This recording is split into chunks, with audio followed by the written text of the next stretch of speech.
જી જીનલ, આપણે અગાઉ જોયું કે કોઈ પણ આમ જોઈએ તો જીવનમાં બે પાસા હોય, એક પોઝિટિવ હોય અને એક નેગેટિવ હોય. તો આ નેમ ન્યુમરોલોજી છે એનો પોઝિટિવ પાસો શું છે અને નેગેટિવ શું છે, એને આપણા જીવનમાં બંને શું અસર કરે છે?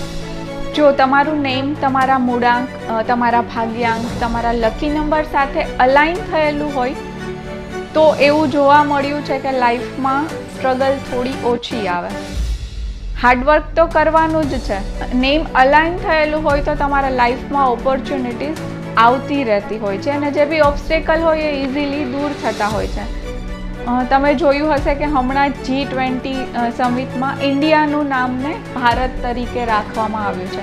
તો એ આપણે ચેક કરીએ તો જો ઇન્ડિયાનો આપણે ટોટલ કરીએ તો એ 12 નંબર પર આવે છે, એટલે કે એનો ટોટલ 3 થાય છે.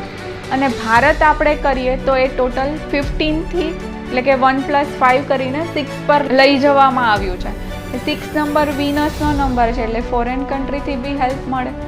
6 નંબર મનીને બી એટ્રેક્ટ કરે, મનીનો નંબર છે. તો આ રીતે નેમ ચેન્જ કરવાથી પોઝિટિવ ને નેગેટિવ ઇફેક્ટ વ્યક્તિના અથવા તો કંપનીની લાઈફમાં આવતી હોય છે.